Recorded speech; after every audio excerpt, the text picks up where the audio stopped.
Our third type of muscle that is still considered involuntary is smooth muscle, and that's associated with our internal organs. It's also called visceral muscle. We'll find smooth muscle in our stomach and our respiratory airways, that's in our bronchi, our blood vessels. It's called smooth muscle because under the microscope it does not, or it looks to be smooth, it looks to be smooth and does not have striations or lines in it. And like I said, it produces involuntary movement of these organs. So it's nothing that we have to constantly think about in order to move. Here are some examples of some of the movements that our skeletal muscles make.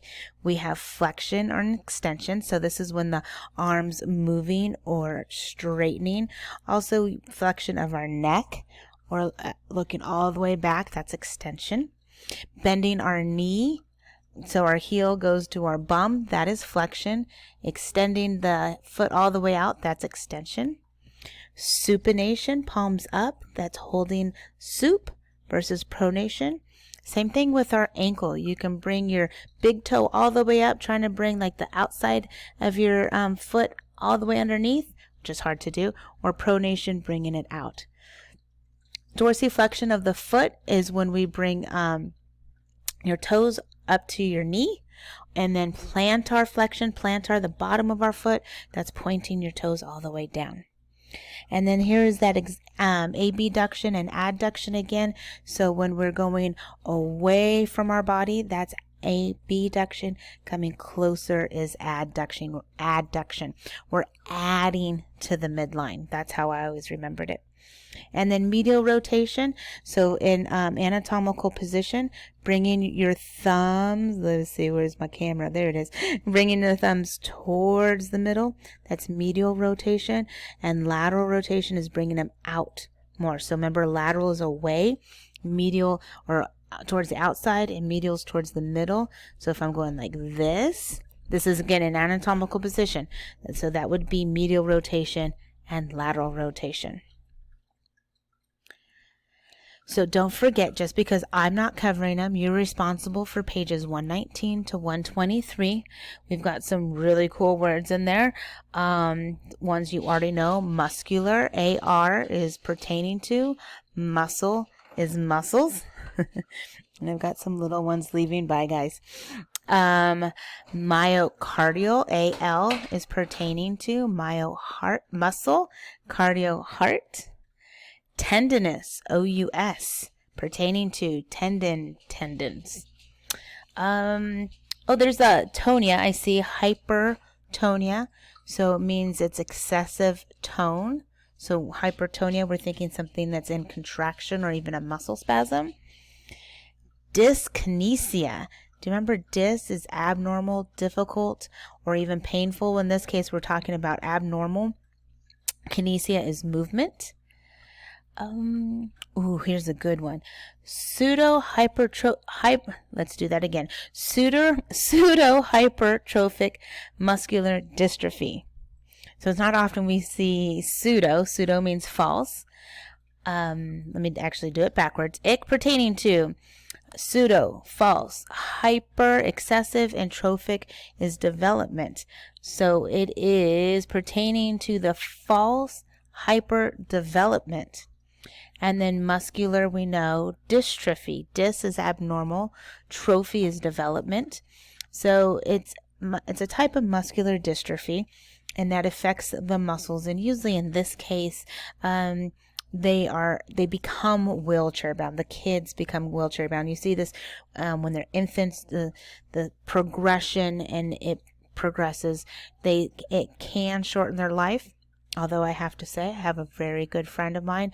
My best friend in elementary school, her name was Kirsty, and she had a type of muscular dystrophy, and her brother had this kind, and he is still alive, and he's older than me, but my best friend hence passed away when we were 12 from complications of pneumonia, but she was in a wheelchair, and probably one of the greatest people I ever knew. Let's see. Lateral epicondylitis. So you know lateral means towards the outside. epi above. You don't know condyle, but we did. If you actually read the chapter in the skeletal muscle, it's part of the bone, but I'm not having you responsible for that. And then itis is inflammation. And this is basically lateral epicondylitis is actually tennis elbow. So when you're doing wrong form and you're doing backhand too much, the outside of your elbow can get so painful. And that's considered tennis elbow. One that you guys know, plantar fasciitis, itis inflammation. Fascia is the fascia which it wraps around muscle. There's a fiber that wraps around the whole muscle bundle or the whole muscle belly.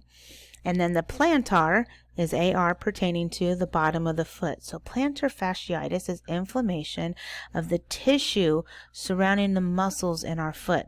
And that's exactly what happens. It becomes swollen, inflamed, and it hurts so bad. Myoplasty. I had a friend. She had separation of her muscle, and let me see if your book. It's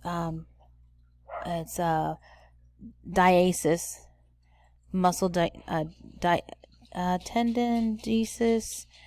No, they don't have it in your book, I don't believe. But basically, from her pregnancies, the muscles in her belly separated, and we learned that term last week, and now it's not diasis. Maybe it is diasis, but it's not coming to me. Anyway, so she just recently had where her muscles were sutured, and they actually had to surgically repair. So she had a myoplasty and a myorrhaphy. That's what she had too. It was painful too.